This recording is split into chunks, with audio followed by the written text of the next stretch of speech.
মুসলমানের হিন্দু প্রশ্ন নয়, আন্দোলনটা সকলকে করতে হবে। বিজেপির বক্তব্য এটা ভোটকে সামনে রেখে করা হচ্ছে, মানুষকে বিভ্রান্ত করা, বিচ্ছিন্ন করা। মুসলমান হিন্দু বলে আলাদা করে প্রশ্ন নয়, এর বিরুদ্ধে সবাইকে নামতে হবে। ইমিডিয়েটলি সকলের উচিত এই বিষয়ে লড়াই করা, আন্দোলন করা, আবার মানুষের কাছে এক্সপোজ করা যে ওদের পরিকল্পনাটা কি। শান্তনু ঠাকুর বলছেন যে সিএ লাগু করে উদ্বাস্তুদের নাগরিকত্ব দেবে। এই সিএ কি সত্যি, এই সিএ তে নাগরিকত্বরা উদ্বাস্তুরা কি সত্যি নাগরিকত্ব পাবে? আমি একটা কথা বলি, নাগরিক বলতে কি বুঝি আমরা? নাগরিক বলতে যেটা বুঝি সেটা হচ্ছে আমাদের সংবিধানে যা বর্ণিত আছে সেটা। ফলে নতুন করে সিএ দেওয়া আর সিএ না দেওয়ার উপরে কোনো ফারাক কিন্তু পড়ে না। প্রশ্নটা হচ্ছে এই বিষয়টাকে কারা খোঁচাচ্ছেন। নাগরিকত্ব দিতে হবে মানে পুরো বিষয়টাকে ঠিক করে নিতে হবে কারা ওই নির্দিষ্ট সময়ের পর ভারতে এসেছিলেন, কারা নির্দিষ্ট সময়ের আগে ভারতে এসেছিলেন, এই ফারাক। এর বাইরে আপনার দোকানে ফ্ল্যাট কিনতে চান তাহলে আজই যোগাযোগ করুন বসন্ত কনস্ট্রাকশন, ঠিকানা আমতা হাওড়া। আমাদের মোবাইল নাম্বার 9732919779 এবং 9564262669। এটা কিছু নেই। মুশকিলটা যে জায়গাটায় দাঁড়াচ্ছে, সিএ লাগু করার আগে শান্তনু ঠাকুরকে এটা পরিষ্কার করে বলতে হবে যে তাদের উদ্দেশ্যটা কি, নাগরিকত্ব দেওয়া নাকি একটি সম্প্রদায়ের মানুষকে এক্সক্লুড করা এই পদ্ধতি থেকে। সেই জায়গাটাকে আমাদের মাথায় নিয়ে কিন্তু কাজ করতে হবে এবং এই বিষয়ে আমাদেরকে দৃষ্টিভঙ্গি পরিষ্কার করতে হবে।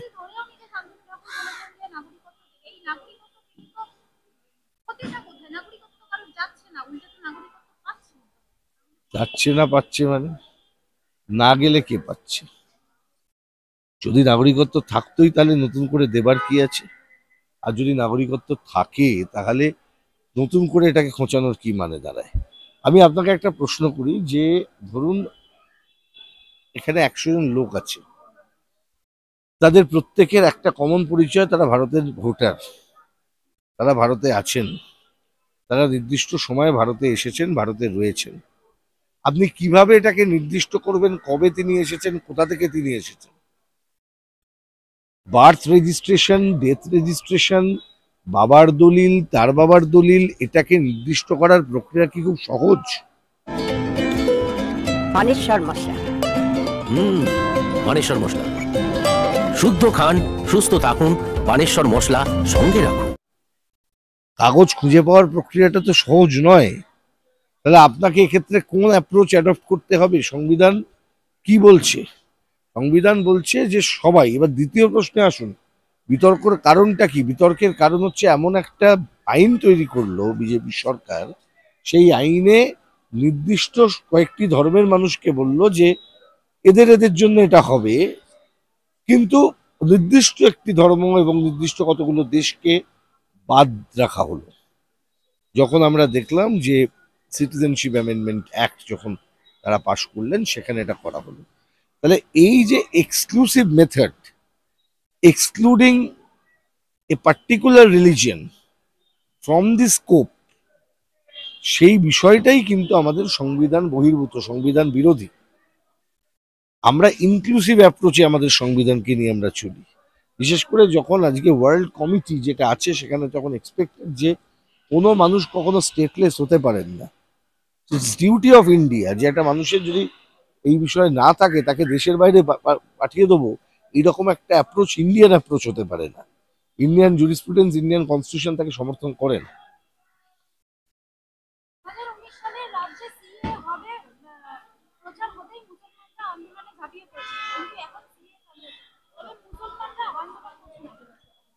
এটা প্রশ্নটা আবার বলছি, মার্বেল অ্যান্ড প্লাইউড প্যালেস, নিজের বাড়িকে মনের মতন সাজাতে আজই চলে আসুন মার্বেল অ্যান্ড প্লাইউড প্যালেস। আমাদের ঠিকানা হরিশপুর পানপুর, আমতা হাওড়া। মোবাইল নম্বর 9830658989 এবং 9903677786। মুসলমানের হিন্দুর প্রশ্ন নয়, আন্দোলনটা সকলকে করতে হবে। কিন্তু ব্যাপারটা যেটা দাঁড়িয়ে যাচ্ছে যে এদের যে বক্তব্য, বিজেপির বক্তব্য, ওরা সেই সময় বিষয়টাকে একটা জায়গায় ঠান্ডা করে দেবার পর আবার সেটাকে চালু করছে। আমরা বুঝতে পারছি এটা ভোটকে সামনে রেখে করা হচ্ছে, কিন্তু বিপদটাকে ওরা জিয়েই রাখছে। তাদের লক্ষ্য মানুষকে বিভ্রান্ত করা, বিচ্ছিন্ন করা। মুসলমান হিন্দু বলে আলাদা করে প্রশ্ন নয়, এর বিরুদ্ধে সবাইকে নামতে হবে। ইমিডিয়েটলি সকলের উচিত এই বিষয়ে লড়াই করা, আন্দোলন করা, আবার মানুষের কাছে এক্সপোজ করা যে ওদের পরিকল্পনাটা কি। আমরা তো করছি, আমরা তো সব সময় বলে যাচ্ছি, এতদিন পরে নয়, আমরাই প্রথম এই বিষয়টিকে উন্মোচন করেছিলাম যে কি হতে চলেছে। আজকে নাগরিকত্বকে নিয়ে যে রাজনীতি কেন্দ্রের বিজেপি সরকার যে করছে এবং মানুষকে ক্রমাগত সুরক্ষাহীন করা, মানুষকে একটা অনিশ্চিত ভবিষ্যতের সামনে দাঁড় করাবার যে চক্রান্ত করছে, তারই একটা অংশই নাগরিকত্ব নিয়ে রাজনীতি করা। নাগরিকত্ব গেলে কি হবে ওরা খুব ভালো করে জানেন, কাউকে বাইরে পাঠাতে পারবে না। কিন্তু ওরা যেটা জানে এটার সঙ্গে কি, যে ওরা ব্যবসাটা ভালো করে করতে পারবে, ওরা কিছু ফ্রি কৃতদাস পেয়ে যাবে যাদের কোনো লেবার রাইটস থাকবে না, ওরা কিছু ফ্রি লোকজন পেয়ে যাবে যাদের কোনো লিগ্যাল অধিকার থাকবে না, যাদের নাগরিকদের জন্য যে বর্ণিত সাংবিধানিক অধিকার তাদের জন্য থাকবে না। ফলে একটা দেশের মধ্যে তারা একটা মানে বড় সংখ্যক লোককে ওরা দাস বানিয়ে ফেলতে পারবে। এটা ওদের চূড়ান্ত লাভ হতে পারে যদি এটা করে। কিন্তু ইমিডিয়েট লাভ কি আছে জানেন? ইমিডিয়েট লাভ হচ্ছে এই যে গোটা নাগরিকত্বের নামে যে ডেটা ব্যাংকটা ওদের কাছে জমা হবে, যে ডেটা পেয়ে যাচ্ছে, সেই ডেটা ওরা যে কোনো সময় কেনা বেচার মধ্যে দিয়ে আপনার আমার জীবনকে, আপনার আমার তথ্যকে বিক্রি করে ওরা সমৃদ্ধ হবে। এটা হচ্ছে ওদের মূল লক্ষ্য। ইমিডিয়েট নিজের বাড়িতে মনের মতন সাজিয়ে তুলতে চান টাইলস এবং পাথর দিয়ে? কোনো চিন্তা না করে চলে আসুন ভরসাযোগ্য এম রয় মার্বেলে।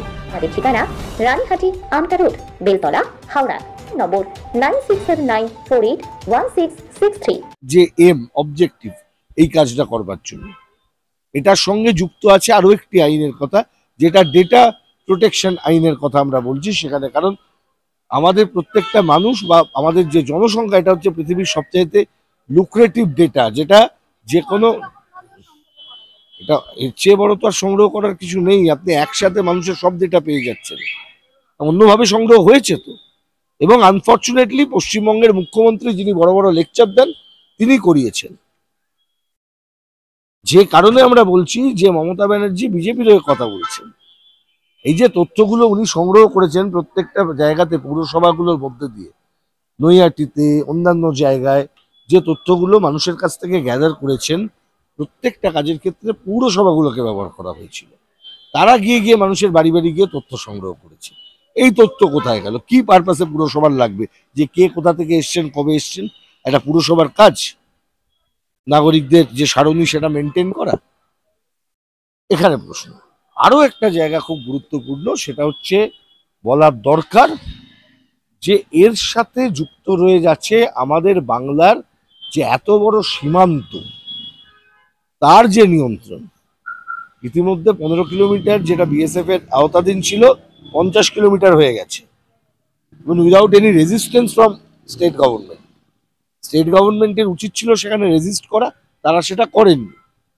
আমরা মামলা করেছি, আমরা বামপন্থীরা কলকাতা হাইকোর্টে মামলা করেছি, whereas পাঞ্জাব গভর্নমেন্ট কিন্তু মামলা করেছেন সুপ্রিম কোর্টে। একটা রাজ্য কেন্দ্রের যখন ডিসপিউট হয়, কোনো সীমান্ত নিয়ে হোক, অন্য ট্যাক্সেশন নিয়ে হোক, কোনো বিষয় নিয়ে হোক, সুপ্রিম কোর্টের কাছে এই জুরিসডিকশন আছে, সংবিধান দিয়েছে যে রাজ্য সরকার গিয়ে কেন্দ্রের বিরুদ্ধে মামলা করতে পারে। আমরা এক্সপেক্ট করেছিলাম এটাই গণতান্ত্রিক ব্যবস্থা, একটা পসিবল সলিউশন হতে পারত সমস্যা, কিন্তু সেটা হলো না। মুখ্যমন্ত্রী ওটাকে ছেড়ে দিচ্ছেন, একটু একটু করে বাংলার রাশ কেন্দ্রের হাতে তুলে দিচ্ছেন। এতে শুধুমাত্র পশ্চিমবঙ্গ ক্ষতিগ্রস্ত হচ্ছে না, গোটা দেশের যে যুক্তরাষ্ট্রীয় কাঠামো আছে সেটাও ক্ষতিগ্রস্ত হয়ে যাচ্ছে। হাওড়া জেলার আমতা এবার সবচেয়ে কম খরচে বসন্ত কনস্ট্রাকশন। এখানে ওনারশিপে দোকান ঘর ও ফ্ল্যাট বুকিং চলিতেছে। ঠিকানা আমতা ইকো ব্যাংক বিল্ডিং ও আমতা রেল লাইনের পাশে বা ইন্ডিয়ান অয়েল পেট্রোল পাম্পের সামনে। বসন্ত কনস্ট্রাকশন, সবচেয়ে বেশি সুবিধা, অল্প খরচে 4 হুইলার পার্কিং পেতে পারেন। বসন্ত কনস্ট্রাকশন, আমাদের ঠিকানা আমতা ইকো ব্যাংক বিল্ডিং। বসন্ত কনস্ট্রাকশন, আমাদের সঙ্গে যোগাযোগ করতে পারেন 9732919779 এবং 9564262669-এ।